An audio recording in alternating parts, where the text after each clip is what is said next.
की शुरुआत होती है वेनिस से, जहां एक नीलामी घर में काफी कीमती चीजों की नीलामी होने वाली थी। इसलिए बहुत बड़े बड़े अमीर लोग मास्क पहनकर यहाँ बैठे थे। यहीं पर हम कहानी के मेन कैरेक्टर को देखते हैं, जिसका नाम साइरस होता है। वो काफी स्मार्ट था और इस नीलाम घर में अपने साथियों के साथ चोरी का प्लान कर चुका था। यहाँ हमें साइरस की टीम के बारे में बताया जाता है, जिसमें सबसे टॉप पर वो खुद होता है। इसके बाद होती है एक पायलट लड़की और फिर आता है एक लॉक मास्टर जो हर तरह के मुश्किल लॉक्स भी खोल लेता है। एक लड़की हैकर होती है और एक लड़का इंजीनियर होता है। इसकी टीम में एक बड़ी उम्र का आदमी भी होता है जो इनकी चोरियों में मदद करता था। इस वक्त वो साइरस के साथ नीलामी घर में ही आया हुआ था। यहाँ हर जगह पर कैमरास भी फिट हुए थे जिन पर पुलिस की नजर थी और वहाँ पर सबसे सीनियर ऑफिसर का नाम एबी होता है। काफी वक्त पहले वो साइरस से मिली थी और इनकी दोस्ती हो गई थी। पर दोस्तों, जब एबी को पता चला कि वो कितना बड़ा चोर है तो एक मिशन पर उसने साइरस को पकड़ने का प्लान बनाया। लेकिन क्योंकि वो काफी चालाक था इसलिए वो भाग गया था।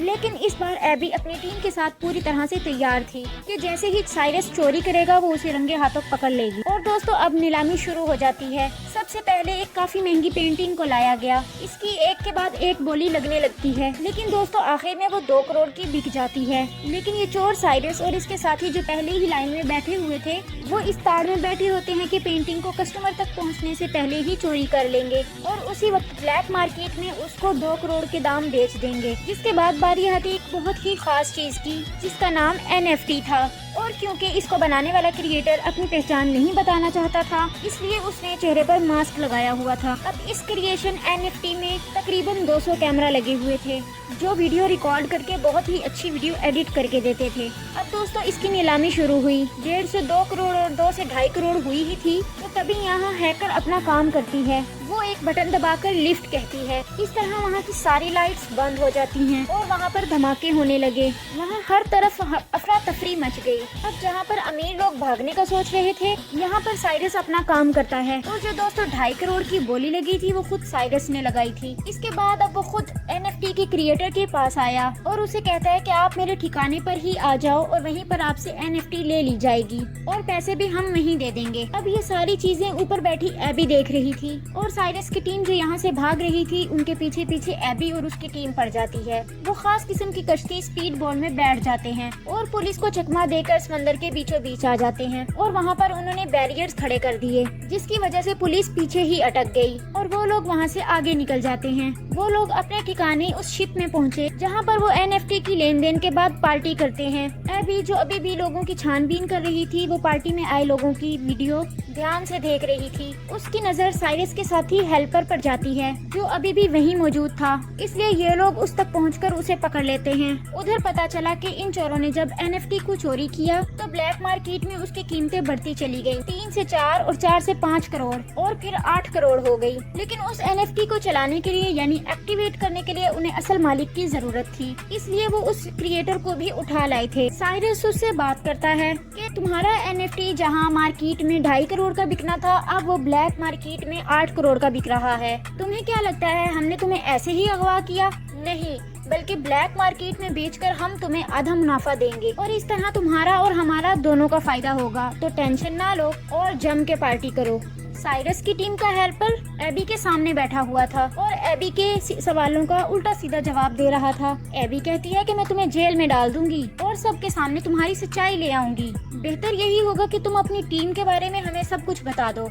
तब हेल्पर कहता है कि मेरी टीम इस वक्त लंदन में है। अगर तुम्हें उन लोगों को पकड़ना है तो मेरे साथ वहां जाना होगा। इसलिए अब एबी अपने डिपार्टमेंट के साथ लंदन के डिपार्टमेंट में जाती है। यहाँ उसकी मुलाकात एक और ऑफिसर से हुई जो उसे बताता है कि ये खुफिया तरीके से पता चला है कि जो सबसे बड़ा माफिया है जिसका नाम लार्स है उसने हाल ही में मार्केट के शेयर्स के साथ हेरा फेरी की है, जिसकी वजह से कीमतें ऊपर नीचे होने की वजह से उसे बहुत मुनाफा हुआ है। मगर इस मुनाफे की वजह मार्केट में कीमतों की हेरा फेरी की वजह से नहीं बल्कि डैम का पानी पूरे शहर में फैला दिया, जिसकी वजह से वहाँ बाढ़ आ गई और घर डूब गए और बहुत से लोगों की जानें चली गयी। तो इस वजह से मार्केट के साथ ये सब हो पाया और लार्स अब दूसरे शहर के साथ बिल्कुल ऐसा ही करने वाला था, जिसमें लार्स के साथ साथ एक बहुत बड़ी माफिया भी शामिल थी और ये काम वो दोनों अगले 2 महीने में सरअंजाम देंगे। लार्स उस माफिया को पहले पेमेंट करेगा उस पेमेंट में सोना होगा, वो भी 1-2 किलो नहीं बल्कि पूरे 10 टन। और उस डील को तोड़ने और ये तबाही रुकवाने के लिए मुझे तुम्हारी जरूरत है। और ऑफिसर मजीद बताता है कि हमें एक ऐसे बंदे की तलाश है जो चोरों की तरह सोचकर चोरों को पकड़ सके। जाहिर है हमें इस काम के लिए किसी मास्टरमाइंड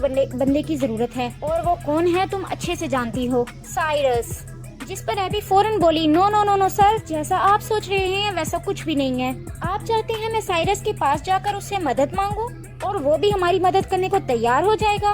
कभी नहीं, नामुमकिन है ये। तब ऑफिसर कहता है कि तुम्हें कैसे भी करके उसे मनाना ही होगा ताकि हम लॉर्ड्स को रोक सकें। इस पर एबी मान जाती है और फौरन पहुंच जाती है साइरस के पास। यहाँ पर दोनों ही एक दूसरे को दोष देने लगते हैं कि तुमने धोखा दिया। पर आखिर में बात खत्म करके साइरस उसके आने की वजह पूछता है, जिस पर एबी कहती है कि तुम्हें मेरे लिए एक चोरी करनी होगी और साइरस को वो सारी बातें बता देती है जो एबी को ऑफिसर ने बताई थी। फिर वो कहती है कि तुम्हें वो सारा सोना चोरी करना होगा। इसके बाद साइरस ये सारी बात अपने साथियों से भी शेयर करता है। उसके सारे साथी चौंक जाते हैं, पर साइरस कहता है कि समझ सकता हूँ ये काम बहुत मुश्किल है, लेकिन इसे करना बेहद जरूरी है, क्योंकि अगर वो अपने प्लान में कामयाब रहे तो पूरा शहर बाढ़ में बह जाएगा और बुरी तरह बर्बाद हो जाएगा। बहुत सारे मासूम लोग मर जाएंगे। और अब बारी बारी ये सारे लोग पता लगाने की कोशिश करते हैं कि आखिर लॉर्ड्स और उसकी माफिया ये प्लान सरअंजाम कैसे देंगे। पता चला कि वो सारा सोना सबसे पहले लॉर्ड्स के अड्डे से निकलेगा, फिर ट्रक्स के जरिए वहाँ से ले जाया जाएगा, जिसके बाद प्लेन के जरिए वो उसकी मंजिल तक भेजा जाएगा। इसके बाद साइरस और उसकी टीम यहाँ पर अपने अपने कामों में लग जाते हैं कि वो कैसे अपना मिशन सरअंजाम देंगे। यहाँ सबसे पहले हैकर बताती है कि हम बिल्कुल वैसा ही दिखने वाला एक प्लेन बना ले तो चोरी करना आसान हो जाएगा। पर सवाल ये था कि ऐसा प्लेन आएगा कहाँ से। इस पर साइरस कहता है कि मैं नीलामी घर में एक अमीर लड़के से मिला था जो प्लेन्स की लेन देन का काम करता है। उसके पास एक ऐसा प्लेन है जो थोड़ा बहुत इस प्लेन से मिलता जुलता है, जिसे हम खुद थोड़ा तब्दील करके बिल्कुल वैसा बना सकते हैं। तो हो सकता है वो लड़का उस प्लेन को हमें दे दे। इसके बाद ये सारे लोग उस प्लेन डीलर के पास पहुँच जाते हैं जो इन्हें वो आलीशान प्लेन दिखाता है। ये प्लेन काफी खूबसूरत होता है, लेकिन इसे उड़ाना तो मना है क्योंकि इसमें काफी सारे एलईडी ग्लास लगे हुए थे और साथ ही बहुत ज्यादा शोर भी था। इसलिए डीलर अपना प्लेन देने से मना कर देता है। लेकिन एबी उसे ये बता देती है कि मैं एक पुलिस वाली हूँ और इस तरह के प्लेन्स रखना वैसे भी गैर कानूनी है, और अगर तुमने हमें ये ना दिया तो जेल की हवा खाओगे। जिस पर वो आखिर मान ही जाता है। अब प्लेन तो मिल गया था।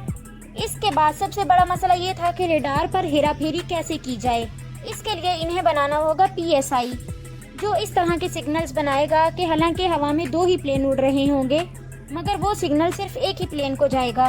लेकिन यहाँ पर एक छोटा सा मसला था, मतलब कि जब इन प्लेन्स को एक दूसरे के ऊपर करेंगे तो कुछ देर तक रेडार्स के सिग्नल दोनों प्लेन्स तक जाएंगे, जो हेडक्वार्टर में बैठे हुए लोग देख सकेंगे। इसलिए वहाँ पर इन्हें किसी खास आदमी को बिठाना था। इस पर एबी कहती है कि मैं एक ऑफिसर को जानती हूँ, वो मेरा दोस्त है, वो हेडक्वार्टर में ही बैठा होता है, ये काम वो कर देगा। इसके बाद वो उस ऑफिसर से जा मिली जो व्हील चेयर पर बैठा हुआ था। इन्होंने उसके सामने अपनी बात रखी, जिस पर वो साफ साफ मना कर देता है। कहता है सॉरी, मैं ये काम नहीं कर सकता क्योंकि इसमें चोरी शामिल है। नहीं नहीं, बिल्कुल नहीं। पर तभी साइरस कहता है कि मैं इस काम के बदले तुम्हें पूरे 10 लाख दूंगा। इसके बाद वो ऑफिसर मान जाता है। इसके बाद ये सारी टीम अपने अपने काम पर लग जाती है और ये प्लेन को बदलने में लग जाते हैं, यानी रंग वगैरह तब्दील करते हैं ताकि ये दूसरे प्लेन की तरह लगे। इसके बाद PSI की मशीन बनाई जाती है जो सिग्नल्स में हेरा फेरी करेगी, पर उसका साइज बड़ा लग रहा था और वो किसी बॉम्ब से कम नहीं लग रही थी। इसलिए एबी हैकर को कहती है कि ऐसा करो, इस PSI मशीन के छोटे छोटे कई सारे हिस्से कर दो जो हर एक मेंबर को दे देंगे। इस तरह काम आसान हो जाएगा। इसके लिए हैकर मान गई और काफी मेहनत करने के बाद वो PSI मशीन के अलग अलग काफी छोटे हिस्से बना ही लेती है। इसके बाद आखिरकार इनका फाइनल मिशन वाला दिन आ जाता है।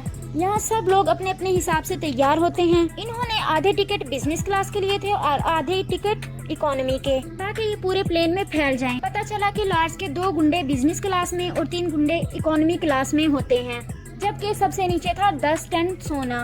इसके बाद ये पूरी तरह से अपने मिशन को अंजाम देने के लिए पूरी टीम तैयार हो जाती है। हैकर ने सभी कैमरास को हैक कर लिया था ताकि हर एक चीज पर नजर रखी जा सके, जबकि लॉक मास्टर ने अपने हिस्से की PSI मशीन बाथरूम में जाकर लगा दी थी। इनका एक साथी डर गया था, इसलिए वो साथ नहीं आया। तब उसके हिस्से का काम एबी करने का सोचती है। वो अपने बिजनेस क्लास में जाकर वहाँ पर बाथरूम में एक अपनी PSI मशीन लगाने लगती है, पर तभी एक झटका लगने से वो मशीन टूटकर नीचे गिर जाती है और उसके बहुत सारे टुकड़े हो जाते हैं। इसके बाद एबी काफी सारी परेशान हो जाती है, क्योंकि कैसे भी करके ये मशीन जोड़कर दोबारा वहाँ लगानी ही थी। पर अब गुंडे भी बाथरूम में आना चाहते थे और अगर उन गुंडों ने इसे देख लिया तो इनका प्लान चौपट हो जाएगा। लेकिन यहाँ ठीक पर वक्त पर साइरस आ गया और अब ये दोनों मिलकर उस मशीन को जोड़कर वापस वहाँ पर लगा ही देते हैं, जबकि पायलट अपनी जहानत से प्लेन को उड़ाकर उस दूसरे वाले प्लेन के नीचे ले आती है और PSI के एक्टिवेट होने का इंतजार करने लगती है ताकि दोनों प्लेन्स की रेडार का एक ही सिग्नल जाए। पर अभी भी हेडक्वार्टर के रेडार में 2 ही प्लेन के सिग्नल आ रहे थे, जिसमें एयरपोर्ट की साथी ये देखकर कहती है कि हमें ऊपर खबर कर देनी चाहिए, जिस पर वो ऑफिसर यानी एबी का साथी जवाब देता है कि ये मामूली सी खराबी होगी, 2-3 मिनट में ठीक हो जाएगी। वो उसे अपनी बातों में उलझाने लगा। जिस बीच PSI के एक्टिवेट होने पर पायलट अपने प्लेन को दूसरे प्लेन से कनेक्ट करने लगा।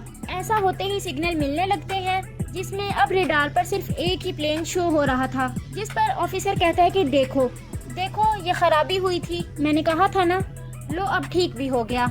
दूसरी तरफ अब लॉक मास्टर अब नीचे वाले एरिया में पहुंचता है, जहां सोने वाली तिजोरी पड़ी थी। वो अपनी हाईटेक मशीन को तिजोरी पर लगाकर लॉक तोड़ने की कोशिश करता है, पर इस बीच गुंडों को शक हुआ और वो प्लेन के नीचे वाले हिस्से में पहुंचने की कोशिश करने लगे। इस बात की खबर जैसे ही साइरस को हुई, वो उन्हें रोकने में लग जाता है, जिसकी वजह से उन सब चोरों की लार्स के गुंडों से लड़ाई होना शुरू हो जाती है। इनकी जबरदस्त हाथापाई हो जाती है।